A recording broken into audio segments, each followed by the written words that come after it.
Where's the husband? Working, making money. Why are we not looking at both y'all's finances? Because he has his life in order and I don't. Wait, are you guys not combined? We have one account that we share that's only for bills. And then the rest is all separate? And then we each have our own checking account. Okay, so it would be in it. Well, what about the debts? What about the debts that I have? So those are all mine. Okay, Yeah. so this is like an individual audit. Why are you guys not like combining my debt's her debt, my debt? Because I spent it. So it was because I like they're my credit cards. Okay, so that's why we're just talking to you because you Yeah. guys keep things kind of separate. Yeah. That's interesting. How long have you guys been married? It'll be 2 years. Why are we keeping everything separate? I guess you feel some ownership on this debt, which I get, but what's the conversation around this? What's his perspective? What's your perspective? Well, oh, interesting. Okay. I got the credit cards. Do you know his perspective? Are you able to articulate his perspective? So we used to actually sit down every Sunday and we would have like financial talks. It's a good habit. And I stayed on top of things, but then we stopped having those. Why? Because everything was good and we didn't need to have them anymore. If everything was good because of the action we were doing behind it, I don't think we stopped doing the action behind it that got us good and expect to stay good. Yeah. That doesn't make any sense. So literally everything was good and you just stopped. When did you guys stop? This debt is so beyond debted. This can't possibly only be between then. Well, how long? How long has it been? Like all my debt? No. Since you stopped having the little conversation on Sunday, little Sunday time conversation. Like a year, probably. This was a year. Mm-hmm. This is calculated within a year. This is stacked in a year. Mm-hmm. Was he following along? Did he know? I think he knows bits and pieces. He doesn't even know the full picture. Oh, okay, I get it. I understand why you're here. His philosophy is always, as long as the bills are paid, that's all he cares about. And you're taking out earning. Yeah. So I don't think the bills are paid. Yeah. Sorry, I'm gonna need it quick. I don't think the bills are paid. Yeah. Is this like in a confessional for you? Is this like you making a confession? So part of it is it's gonna be a little bit because I do have a secret spreadsheet. A secret spreadsheet? What the f is a secret spreadsheet? My husband and I have a spreadsheet that we both like collaborate on. That's where we're like, oh, you put this much money in the bank account for this bill. Cause like we split things, right? Like insurance, stuff like that. But then I have a separate one that he doesn't see where it shows exactly how much I've like all my affirmed debts are on there and all my credit card debts are on there. Things that he can't see on our... Why? Because I don't want him knowing how much... Why? Why? What would happen if he knew? Would he help? Would he get angry? So he's helped me before, and I don't want... What happened? So I'm in college. I'm a graduate student. Okay. For what? For counseling. Cool. Yeah. Makes sense. Lines up. Yeah.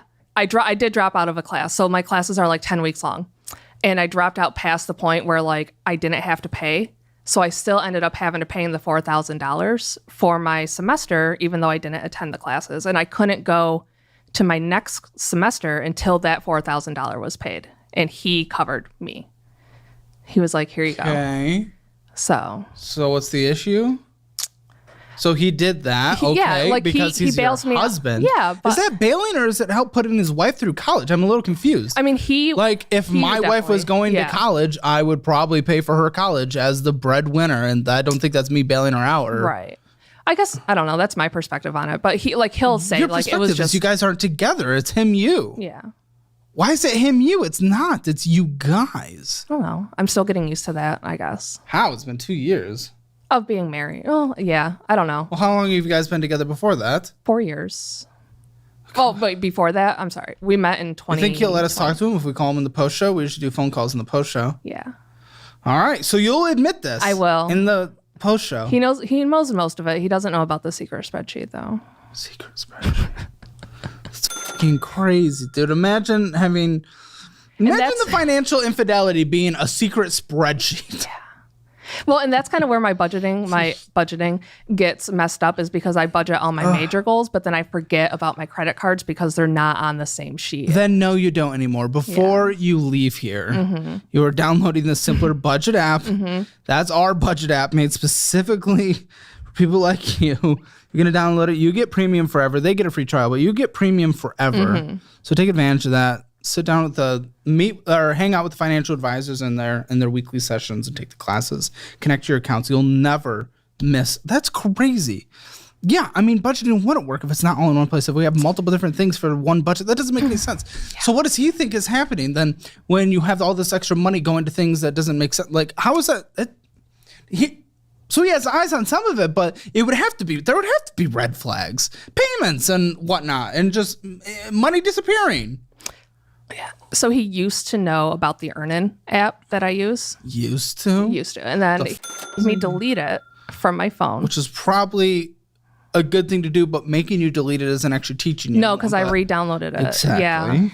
Yeah. So I don't think he knows that I'm still using that. Right. Of course not. Yeah. Okay. It's gonna be an interesting situation. Yeah. That is beyond deaded. So we'll jump into it. I want to see self-assessed where you think you are, though. Where do you think you are 0 to 10 in terms of financial scores? You've written the worst, 10 being the best. So where would you self-assess yourself? I would say like a 1. Okay, that's reasonable. If you want your Hammer financial score, link is in the description below. And if you want to come on here, be on Financial Audit down here in Austin, Texas, I'll give you a good verbal and you'll hang out with all our producers and have a good time. Go to calebhammer.com/apply. I am going to ask about this, actually. I like to ask about this here and there because there's some confusion out there sometimes. You applied to come on the show just like many of them are. Did you fully understand the process multiple times over? Oh, yeah. Were you fully aware of the thumbnail process? Yes. And then I'm going to beat you up and we're going to make jokes and stuff like that. You're fully aware of that? Fully aware, 100%. Cool. So let's jump into the debt, yeah? Yeah. 1 out of 10? Yep. And I feel like that's being probably like graceful.